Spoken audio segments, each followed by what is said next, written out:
Ti sei mai sentito intrappolato in una sensazione che non riesci neanche tu a spiegare? C'è qualcosa che è più forte di te che non puoi in nessun modo controllare. Non ti senti libero di fare come vorresti. C'è qualcosa che ha un potere su di te. Cosa può essere? Potrebbe essere un evento del passato che ti ha traumatizzato. Magari è una cosa piccola che apparentemente non ha nessuna rilevanza. Potrebbe essere una frase ascoltata, qualcosa che ti è stato detto da bambino e che ha modificato il tuo modo di sentire e di pensare. Questa modifica ti fa sentire impotente ancora oggi. Non sei libero. Perché succede? Perché il nostro passato ha questo potere su di noi? E soprattutto, come possiamo liberarci da queste catene del passato? Oggi parliamo del trauma psichico e di come affrontarlo. Adesso farò degli esempi molto concreti. Sono esempi di frasi, di modi di dire, di discorsi che vengono fatti fin dall'infanzia e che modificano il tuo modo di pensare. Sono frasi che sembrano innocue ma lasciano un segno. Sono delle teorie che modificano il tuo modo di vedere e di sentire il mondo. Per questo entrano dentro di noi e possono fare molto male. Sono come delle ferite invisibili. Ho già parlato in altri video delle frasi malate. Nella playlist trovate proprio un elenco di questi video, se no addirittura sono dei podcast, per cui basta che li cercate. Oggi dunque vi faccio altri esempi molto concreti di frasi che può essere capitato anche a te di sentire. Il primo esempio lo intitoliamo Mangia che ti fa bene. Ad esempio ai bambini si dice spesso dopo il pranzo devi mangiare la frutta perché ti fa bene. Oppure è importante che mangi anche la verdura. Magari al bambino non piace né la frutta né la verdura, però deve mangiarlo perché gli fa bene. Il bambino sapeva già perché mangiava e aveva ben due motivi. Uno era il suo gusto, cioè gli piaceva quello che mangiava. La seconda cosa era che gli piaceva anzi, mangiare all'interno di una relazione. Ha iniziato con l'allattamento, poi è andato avanti con le prime pappe ed è sempre stato così. Mangiare è un gioco piacevole, fatto con qualcuno, non importa chi. Ecco, poi arriva questa frase che si introduce nel tempo, nella testa del bambino, non mangi più né per il piacere né per la relazione, devi mangiare, indipendentemente che sia piacevole, indipendentemente che ci sia un altro. Anzi, l'altro è spiacevole perché ti costringe. Quindi in questo esempio voi vedete bene che una teoria sul dover mangiare perché fa bene si sovrappone a quello che il bambino già sapeva e lo traumatizza, nel senso che imposta diversamente il suo modo di vivere e di sentire un'esperienza, in questo caso quella del cibo. Secondo esempio. Questo esempio è tratto da un caso clinico di Freud intitolato Il piccolo Hans, caso clinico molto importante in cui Freud racconta di questo bambino di 5 anni che già da piccolo inizia a soffrire di strani disturbi. Adesso non entro nel merito del caso, ne parlerò in un video ad hoc, ma quello che mi interessa è che Freud racconta di uno scambio di battute tra il bambino, Hans, appunto, e sua madre. Beh, la situazione è questa, il bambino sta facendo il bagnetto, c'è la madre presente e a un certo punto il bambino, intanto che gioca con l'acqua, dice un po' distrattamente a sua madre: Ma mamma, ma ce l'hai anche tu il fa pipì? Modo che il bambino e i suoi genitori avevano scelto per chiamare il cosiddetto pisellino. La madre, un po' imbarazzata, risponde: Certo che ce l'ho anch'io.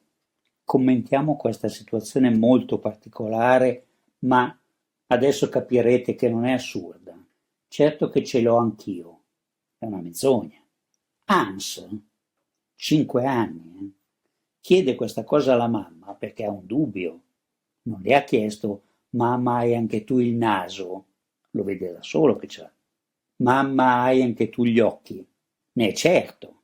No, gli chiede una cosa su cui gli viene il dubbio perché direttamente non ha ancora avuto occasione di vederlo e ha il sospetto che la mamma sia diversa da lui. In questa diversità lui non vede niente di male, semplicemente sta iniziando a pensare che le persone possono avere delle caratteristiche fisiche diverse che magari a primo occhito non si vedono. Deve aver notato delle cose. Il papà ha certi requisiti, il peli, la barba, la mamma è più liscia, la mamma ha il seno, il papà non ce l'ha. Ha notato delle cose e si domanda: ma forse anche quello è diverso. Una parte del corpo per lui come tante altre.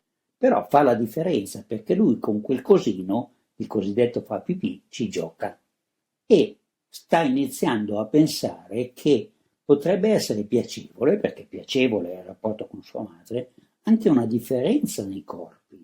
Non è necessario che siano tutti identici, anzi, forse proprio in questa differenza c'è qualcosa di piacevole. Ma noi non lo sappiamo cosa pensa Hans quando chiede questa cosa. Quello che sappiamo è che sua madre gli mente, gli dice una cosa che non è vera. Eravamo nell'Ottocento, magari oggi non farebbero più le madri, ma non importa. Però mente su un punto per il bambino fondamentale, perché il bambino sta cercando di capire come sono e come funzionano gli esseri umani. Quindi per lui questa cosa è molto pratica. Mentire su questo punto introduce in lui una teoria falsa. Tutti siamo uguali, tutti abbiamo il fa pipì. Questa teoria dell'uguaglianza tra maschi e femmine cambia tutto nella vita di questo bambino. È traumatica. Il terzo esempio riguarda un frammento di un caso che ho seguito di una donna che ricorda nella sua infanzia che quando aveva 6 o 7 anni si trovava al mare con i suoi genitori e dice a sua madre: voglio mettere anch'io il bikini. La madre le risponde subito: no, non lo metti perché tu non ne hai bisogno. Faccio presente che questa donna aveva dei grossi problemi con la sua identità femminile. La frase della madre, tu non ne hai bisogno, tutti capiscono perché ovviamente, supposto che il costume, il vestito, serva per nascondere, per coprire qualcosa che non si deve vedere. Allora in questo caso la bambina può benissimo far vedere, non ha ancora bisogno del pezzo sopra del costume. Tu non ne hai bisogno, vuol dire il bikini serve per nascondere qualcosa, il vestito serve per nascondere. C'è qualcosa nell'identità femminile che non va bene. Non è un ornamento, è qualcosa da tenere nascosto perché evidentemente non va bene. Questa è la deduzione della bambina. Da questa deduzione la bambina ha delle difficoltà sulla propria identità. Questa è una frase traumatica. Quarto esempio. Alla mamma non si dice. Stiamo parlando di un bambino molto piccolo e capita molto spesso. Situazione normalissima, a un certo punto il bambino è infastidito da qualcosa che ha fatto la mamma e reagisce e gli dice mamma brutta oppure mamma cattiva. La mamma subito lo blocca, dice no, queste cose alla mamma non si dicono.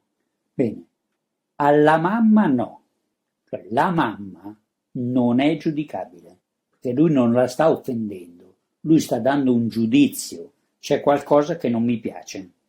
La mamma si tira fuori dall'essere giudicabile. La legge vale per tutti, ma non per lei. È sopra le parti, è innalzata a un livello che lui non potrà mai più raggiungere. Non è più a livello della relazione. In una relazione si può dire questo mi piace, questo non mi piace. Alla mamma non si può dire. Allora, nel suo porsi normale, questo bambino sa già dire mi piace o non mi piace, sa dirlo a tutti, lo dice a tutti, magari arrabbiandosi, magari infastidito, magari ridendo. Da quel momento in poi una teoria entra dentro e gli dice devi fare una differenza, alla mamma no, la mamma non si giudica. Penso che sia chiaro il trauma. Sesto esempio, anche qui parlo di un caso che ho seguito. Questo ragazzo, ormai ventenne, racconta di sé che lui era un ragazzo violento. A vederlo non si direbbe. Come mai era un ragazzo violento? Cosa faceva? E sa, io da piccolo tiravo i sassi. Tirava i sassi a chi? E alla gente che passava fuori da casa mia. Ah, ok. Sono diventato il ragazzo che tira i sassi. Quindi ero pericoloso, aggressivo, violento. Ah, ma mi racconti un po', quante volte è successa questa cosa? Una. L'ho fatto una sola volta perché avevo lanciato un sasso per caso passava qualcuno e sono diventato il ragazzo violento che lancia i sassi. Il ragazzo che lancia i sassi è una nuova identità che si sovrappone all'identità precedente di un bambino che sta giocando. Intanto che gioca può giocare anche con i sassi e può fare un errore. Succede una volta e viene catalogato. Non sarà più lo stesso bambino perché è stato condannato ad essere un bambino violento. Trauma. Il trauma di una frase.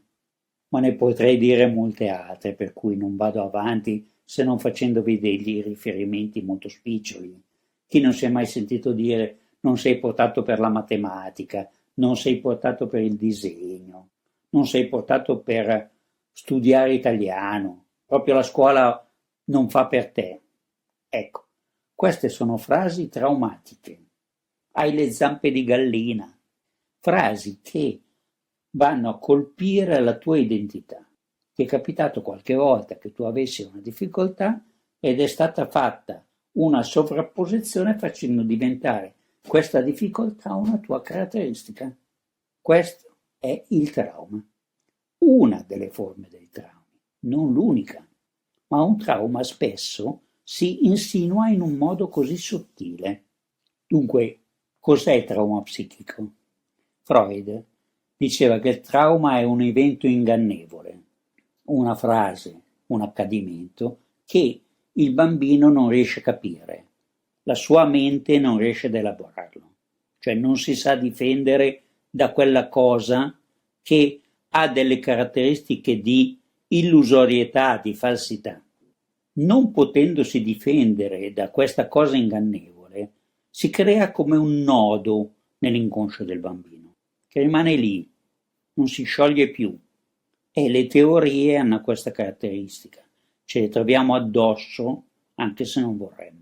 Quindi il trauma è fatta di parole, di frasi, di eventi che abbiamo visto e non abbiamo capito da bambini. E il trauma, essendo un inganno, crea un blocco, è come se ti paralizzasse. Perché? Perché non puoi riconoscerlo, è un trucco. Non si riesce a dargli significato, ma il mondo cambia. Come si manifesta il trauma? Con dei blocchi emotivi, con la sensazione di impotenza di cui parlavo all'inizio. Vorrei ma non posso. Sono obbligato a fare una cosa perché la sento più forte di me.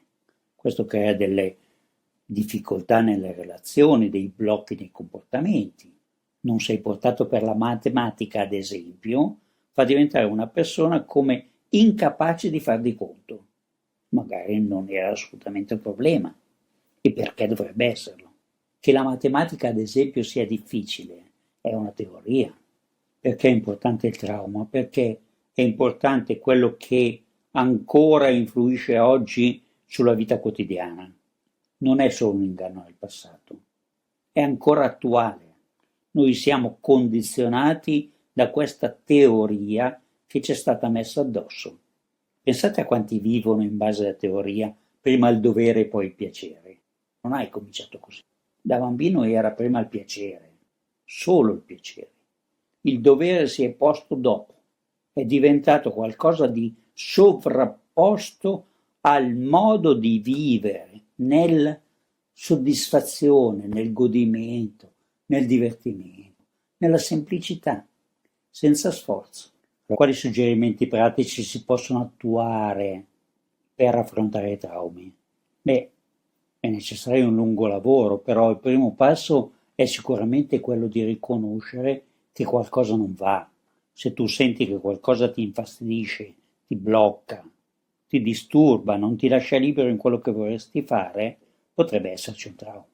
Quindi cerca di individuare quei momenti in cui non ti senti libero.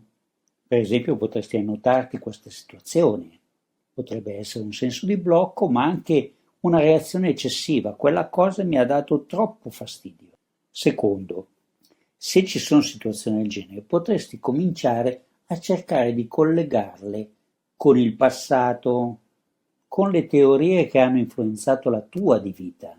Ci sono delle frasi, quelle che io chiamo frasi malate, che riconosci come appartenenti alla tua infanzia, come gli esempi che ho fatto, ad esempio mangia che ti fa bene, prima il dovere poi il piacere, non sei portato per lo studio, o quant'altro ti venga in mente a te. Anzi, se ti viene in mente qualche altra frase, suggeriscimela. Lo scrivi nei commenti e magari ci lavoro anch'io. Terzo piccolo suggerimento, il trauma vive nel silenzio. È successo, non se n'è più parlato, le cose sono così, è normale che siano così. Oh, non è vero, devi cominciare a parlarne con un professionista, con un amico che possa capire, ma parlane, dagli voce, riconoscilo come qualcosa di esterno a te. Quarto piccolo suggerimento, è un lavoro, meglio se lo fai con un professionista, un'analisi è la cosa migliore per riconoscere e lavorare sui traumi, perché sono delle frasi, sono delle parole. Comunque, in questo lavoro ci vuole molto tempo. Le teorie sono le cose più difficili da eliminare dalla propria vita. Noi non possiamo forzare la guarigione, dobbiamo dargli tutto il tempo che occorre. Concludo dicendovi che ho cercato di darvi un'idea diversa di che cos'è il trauma. Non è un evento brutto, cattivo, come quelli che dice ah mi ha traumatizzato. No, non è quello il trauma. Come ho detto in questo video, il trauma è qualcosa di molto silenzioso, una piccola frase che sembra irrilevante. Togliersi di dosso questi traumi, queste teorie, come dico io, è un lavoro lungo perché, come diceva Freud, l'inconscio non dimentica. Però possiamo ascoltarlo, possiamo dialogarci. Pensaci.